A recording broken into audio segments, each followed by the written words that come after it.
వరుస బస్సు ప్రమాద ఘటనలు ప్రయాణికులను తీవ్ర కలవరపెడుతున్నాయి. రెండు తెలుగు రాష్ట్రాలలో ఈ మధ్యకాలంలో ఏదో ఒక దగ్గర బస్సు యాక్సిడెంట్ ఘటనలు జరుగుతూనే ఉన్నాయి. గత ఏడాది కర్నూలులో జరిగిన బస్సు ప్రమాద దృశ్యాలు ఇంకా కళ్ళ ముందు కదలాడుతుండగానే ఏపీలో మరొక బస్సు ప్రమాద ఘటన చోటు చేసుకుంది. ఆర్టీసీ బస్సులో ఉన్నట్టుండి ఒక్కసారిగా పెద్ద ఎత్తున మంటలు చెలరేగినటువంటి ఘటన తిరుపతి జిల్లాలో చోటు చేసుకుంది.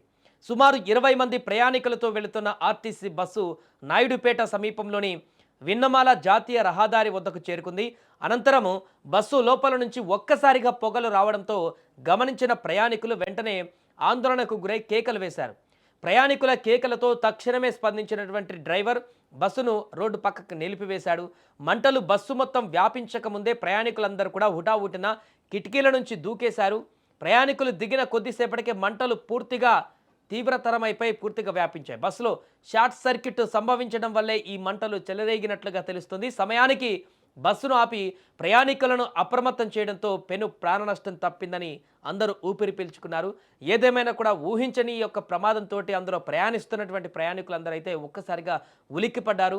వారి ప్రాణాలు అరచేతులకు వచ్చినంత పని అయిపోయింది. ఎందుకంటే చూస్తుండగానే బస్సు కాలిపోతున్నటువంటి దృశ్యం వారి కళ్ళ ముందు కనిపించింది. గతంలో ఇలాంటి ఘటనల్లో ఎన్ని ప్రాణ నష్టాలు సంభవించాయో మనం చూసాం కల్లారా. ఘోరమైనటువంటి ప్రమాదాలు సంభవించాయి. జాతీయ స్థాయిలో ఆ ప్రమాదాలు హైలైట్ అయినటువంటి సందర్భాన్ని మనం చూసాం అంత భీకరంగా. ఇప్పుడు కూడా ఆల్మోస్ట్ అలాంటి ప్రమాదమే చోటు చేసుకుంది. అదృష్టవశాత్తు ముందు గ్రహించి అందులో నుంచి పూర్తిగా వ్యాపించడం కంటే ముందే ప్రయాణికులందరూ కూడా బయటికి దూకేసి కిటికీల నుంచి బయటికి దూకేసి తప్పించుకున్నారు కాబట్టి ఎవరికి ఏం కాలేదు. కానీ అందరూ ప్రాణాలతో బయటికి పడ్డారు ఎలాంటి నష్టం లేకుండా. కానీ ఒకవేళ చిన్న పొరపాటు జరిగినా కూడా ఏమాత్రం డ్రైవర్ అలసత్వం ఉన్నా కూడా ఇంకా వేగంగా అలా పోనిచ్చినా కూడా పెను ప్రమాదం అయితే జరిగేది. ఏదేమైనా వరుసగా జరుగుతున్నటువంటి ఈ ప్రమాద తాలూకు దృశ్యాలు అయితే తీవ్ర భయాందోళనకు కలిగిస్తున్నాయి. బస్సులో ప్రయాణించేటువంటి ప్రయాణికులకైతే భయాందోళన కలిగిస్తున్నాయి. ముఖ్యంగా రాత్రి వేళలో ప్రయాణం చేసేటువంటి వారికి ఎక్కువగా ఇవి రాత్రి వేళలో జరుగుతున్నాయి.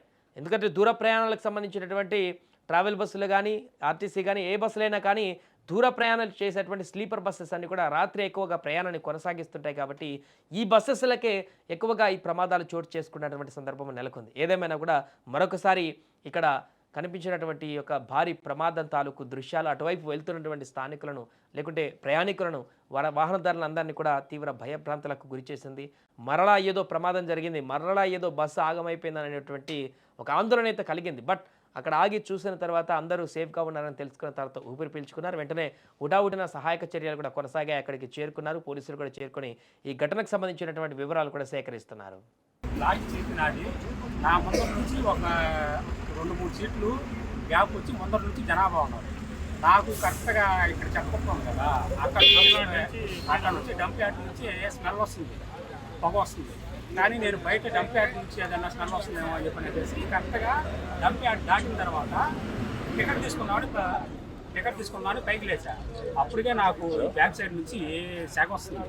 తిరిగి చూసేటప్పటికి మంట వస్తుంది.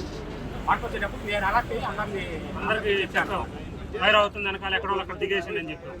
నాడిపేటలో ఎక్కాను. డంపింగ్ యార్డ్ కాడ నుంచి స్టార్ట్ అయింది అనమాట. కోటేశ్వరరావు నా పేరు, సీను.